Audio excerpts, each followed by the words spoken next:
नए वित्तीय वर्ष की शुरुआत के साथ 1 अप्रैल से देश भर समेत छत्तीसगढ़ में भी कई बड़े बदलाव लागू हो गए हैं। इन बदलाव का सीधा असर आम लोगों की जेब और रोजमर्रा की जिंदगी पर पड़ेगा। छत्तीसगढ़ में प्रॉपर्टी की रजिस्ट्री सस्ती कर दी गई है। वहीं हाईवे पर सफर अब महंगा हो गया है क्योंकि टोल दरों में बढ़ोतरी लागू कर दी गई है। साथ ही टोल प्लाजा में कैश ट्रांजैक्शन भी बंद कर दिया गया है। राज्य में राशन दुकानों से अब 3 महीने का चावल एक साथ मिल सकेगा, जबकि नई आबकारी नीति के तहत शराब अब प्लास्टिक बोतलों में बेची जाएगी। वहीं देश भर में 1 अप्रैल से नया इनकम टैक्स एक्ट 2025 भी लागू हो गया है, जो 1961 के पुराने आयकर कानून की जगह लेगा। इसमें टैक्स प्रक्रिया को आसान बनाने के लिए कई बड़े बदलाव किए गए हैं। इन बदलाव से आम लोगों को राहत और कुछ मामलों में अतिरिक्त खर्च दोनों का असर देखने को मिलेगा।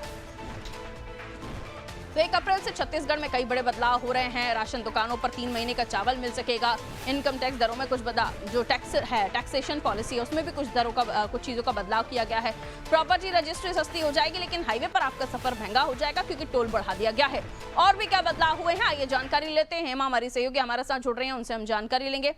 हेमा, टोल बढ़ गया है, टैक्सेस पॉलिसीज में कुछ चेंज हुए हैं, कुछ कम देना होगा तो कहीं कुछ ज्यादा भी देना पड़ सकता है, रजिस्ट्री सस्ती हो गई है, और क्या कुछ बदलाव छत्तीसगढ़ वासी आज से देखने जा रहे हैं? जी जी बिल्कुल।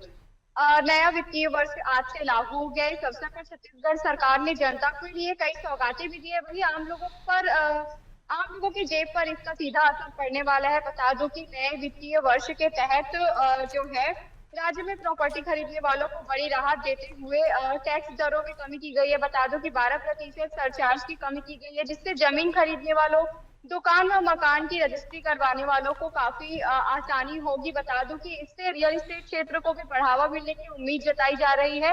काफी अच्छी खबर है ये जमीन के कारोबारियों के लिए। और साथ ही साथ राज्य में जो वितरण प्रणाली, पीडीएस प्रणाली है, ऐसे में बदलाव किया गया है। बता दो कि अब उपभोक्ताओं को हर महीने राशन दुकान के चक्कर नहीं काटने पड़ेंगे। उन्हें 3 महीने का जो राशन है वो एक साथ दिया जाएगा, जिससे उनके समय का भी बचत होगा। वहीं राज्य की आबकारी नीति के तहत शराब की बिक्री में बदलाव किया जाएगा। अब शराब की बोतलें जो है वो कांच की बोतलों में नहीं बल्कि प्लास्टिक की बोतल में दी जाएगी। इससे जो है वितरण प्रणाली को बढ़ावा देने के उद्देश्य से किया जा रहा है। साथ ही साथ अगर बता दो कि अब हाईवे पर सफर करना महंगा हो जाएगा। बता दूं कि टोल प्लाजा की जो दरें हैं उन्हें बढ़ा दी गई है। अब टोल में जो टैक्स लगता है उनमें जो है बढ़ोतरी की गई है, जिस वजह से अब हाईवे पर सफर करने वालों को थोड़ी दिक्कत हो सकती है। हालांकि 15 से 20 रुपए जो है टैक्स बढ़ाया गया है। साथ ही साथ अन्य बदलाव भी किए गए हैं। छत्तीसगढ़ में कई चीजों की जो रेट है वो महंगी हो गई है। बिस्किट, दूध पैकेट, इस तरह से जो रोजमर्रा में उपयोग की जाने वाली वस्तुएं हैं उनका भी रेट बढ़ा है। लेकिन सबसे अधिक फायदा जमीन की जो कारोबारी है उन्हें होने वाला है, क्योंकि रजिस्ट्री रियल एस्टेट कारोबारियों को फायदा हो सकता है। ये अच्छी बात है, और आम जनता खास तौर पर वो भी अपने लिए अगर रजिस्ट्री कराने जाते हैं तो उसका लाभ उन्हें मिलेगा।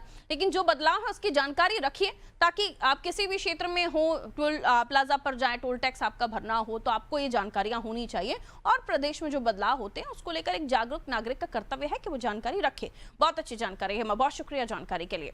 तो देखिए, टोल दरों में थोड़ा सा बदलाव हुआ है। राशन दुकानें 3 महीने का चावल आपको एक साथ देंगी, और इसके साथ नई आबकारी नीति के तहत शराब आप लेने जाते हैं तो कांच की बोतल में आप जो मिलती थी वो प्लास्टिक की बोतल में आपको मिलेगी।